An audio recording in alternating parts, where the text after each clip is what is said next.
निश्चय ही आज विगत कुछ महीनों से हम लोग मजदूर के हित के लिए लगातार आंदोलन कर रहे हैं, चाहे उनकी सेफ्टी का मुद्दा हो या फिर मृत्यु हो जाने के बाद मुआवजा की बात हो। और कहीं न कहीं जो आंदोलन आज 1.5 सालों से छिड़ा है, उसका एक सकारात्मक पहल और प्रभाव यह है कि आज जनता अपने अधिकार के लिए सड़कों पर आने में देर नहीं लगाती है। वो प्रशासन हो चाहे जो भी हो, उनका कॉपरेट रहे या ना रहे, सहयोग रहे या ना रहे, लेकिन वो कभी भी विचलित नहीं होती है। तो कुल मिलाकर 36 घंटे का आंदोलन, आज मृतक कालीचरण महतो उनकी धर्मपत्नी हमारे समीप बैठी है। हालांकि इस दुख की घड़ी में पूरे परिवार के लिए हम लोग शोक संवेदना प्रकट करते हैं और इन्हें हिम्मत देने का प्रयास करते हैं। लेकिन जाने वाला तो वापस नहीं आएगा, लेकिन मुआवजा की मांग और आंदोलन इसलिए किया जाता है कि उनका आने वाला जीवन थोड़ा आसान हो सके। तो उसी क्रम में कंटिन्यू लगभग 3-4 चरणों में वार्ता हुई, जिसमें कुछ राजनीतिक दलों के लोगों ने भी भूमिका निभाई। उनका आभार करते हैं। हालांकि वार्ता पूरी नहीं हो पाई और कुल मिलाकर सबके तरफ से यह स्टेटमेंट आ रहा था कि डीवीसी जो है अपना मौखिक ही कार्य करती है, उनका इतिहास रहा है। डीवीसी ने भी इसी बात को दोहराया कि हम लोग 70 बार इस प्रकार की वार्ताएं हुई मृतक की मौत के बाद और मौखिक ही हुई है। लेकिन चूंकि ये नया जमाना है, नया दौर है, नया आंदोलन है, नई सोच है, तो हम लोग कहा कि अब वो दौर बदला है। कानून इंसान को बांधने के लिए नहीं, बल्कि इंसान को स्वतंत्र रखने के लिए कानून बनते हैं, इंसानों की सुरक्षा के लिए कानून बनते हैं। अतः हमें लिखित चाहिए। और उसी क्रम में रात 2 बजे लगभग 1.5 से 2 घंटे की वार्ता हम लोग की पुनः हुई, जिसमें डीजीएम थे और एक अधिकारी थे आपके डीवीसी के, और साथ में स्थानीय एसडीएम महोदय थे, एसडीपीओ महोदय थे और थाना प्रभारी चंद्रपुरा थे और थाना प्रभारी, स्थानीय थाना प्रभारी भी थे। उनके नेतृत्व में और उनकी उपस्थिति में वार्ता हुई। वो वार्ता हमारी विफल रही। कुल मिलाकर उस समय एक कागज की पर्ची में लिख के दिया गया, जो हमने कहा ये तो बच्चा भी स्वीकार नहीं करेगा, ना उसमें मोहर, ना कोई लेटर हेड। और हम लोग की मांग यही थी, ठीक है डीवीसी सेंट्रल चीजें, सेंट्रल बॉडी है, लेकिन जो भी आपका प्रावधान है उसे हम लोग लिख कर दीजिए।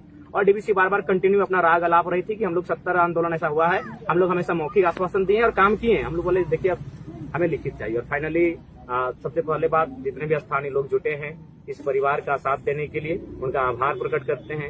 लोकतंत्र के चौथे स्तंभ का आभार प्रकट करते हैं। और जो स्थानीय एसडीओ, एसडीपीओ महोदय, बीडीओ मैडम, सीओ सर और साथ ही 2-3 थाना के प्रभारी थे, दर्जनों की संख्या में जवान तैनात थे, उनका भी आभार प्रकट करते हैं। और कुल मिलाकर एक गरीब असहाय की आज जीत हुई।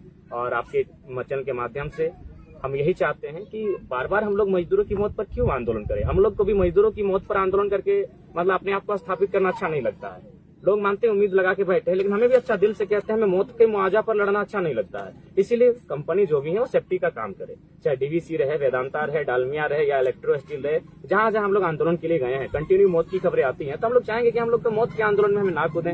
हम लोग को वहां जाके खुद को स्थापित नहीं करना है। हमें पीड़ा होती है, उस परिवार के साथ क्या बीतती है वो पीड़ा हमें आभास होता है। तो इसीलिए सेफ्टी के लिए कंपनी कार्य करे, क्योंकि आज अगर आपकी कंपनी उन्नति कर रही है और राष्ट्र की उन्नति कर रही है, तो कहीं ना कहीं सबसे बड़ा अगर योगदान है तो जमीनदाताओं का और दूसरा श्रमदाताओं का। तो जो लोग श्रम कर रहे हैं, मजदूरी कर रहे हैं, अपना पसीना बहा रहे हैं, अपना खून बहा रहे हैं, उसके लिए सेफ्टी का प्रावधान होना चाहिए, नियम कानून होना चाहिए। जैसे कि डीवीसी आज जो कालीचरण महतो की बात आ रही है, इनकी ड्यूटी ऑफ होने वाला था 10 बजे, ये 7:30 बजे निकल जाते हैं। तो क्यों निकलते हैं, किस कारण निकलते हैं, ये लिखित होना चाहिए। आप ऐसे अपने कर्मचारी को माना छूटा नहीं दे सकते हैं। जब आपके मैंने अधीन कार्य कर रहा है, तो जिस प्रकार के स्टूडेंट टीचर के अंतर्गत होता है 6 घंटा, आपको कंपनी का दायित्व होना चाहिए। तो इन चीजों को ध्यान में रखते हुए आगे भविष्य में ऐसी कोई पुनरावृत्ति ना दोहराई जाए, ऐसी कोई आशंका घटना ना घटे, अनहोनी ना घटे, इस पर कंपनियों को तमाम हथकंडे अपनाने चाहिए, जिससे कि मजदूरों की सुरक्षा हो। जयराम जी, राज्य बड़ा है, समस्याएं हर क्षेत्र में बहुत आते हैं, जहाँ पर लोग देखिए कुल और दिल से कहते हैं इतनी बड़ी रिस्पॉन्सिबिलिटी के लिए हम तैयार थे। छोटा सा था, 50 लड़कों का दहन करना था, नागरिक सरकार के खिलाफ कुछ बातें रखनी थी, लोकतंत्र का चौथा स्तंभ हमें पहचानने का कार्य किया, एक जगह मिला। और आज हम इस लोग उम्मीद बने हैं, उम्मीद पर करने का छुट्टी हर संभव पर करेंगे। और इससे की बूंद तक लोग हैं जहाँ संभव, हालांकि क्षेत्र बड़ा, हम चाहे कि हमारे जैसे नौजवान क्षेत्र में हम लोग दासियों को और उन्हें लाने का काम करें, ताकि हमारी अनुपस्थिति में उस क्षेत्र में आंदोलन हो सके और जनता के हितार्थ के लिए वो लड़ाई लड़ सके। अभी मुआवजा के तौर पर मैनेजमेंट या स्थानीय प्रशासन के द्वारा क्या मुआवजा दिया गया? जो कि डीवीसी सेंट्रल बॉडी है और उसका जो नियमन बलि में आता है, लगभग 18 लाख के आसपास का कुल रकम राशि बनती है। और उनकी आश्रित पत्नी को 4,500 रुपए के आसपास प्रति माह पेंशन और 2-3 लाख रुपए एक्स्ट्रा प्रशासन के द्वारा दिए जाएंगे। कुल मिलाकर 22-23 लाख का मुआवजा बनता है।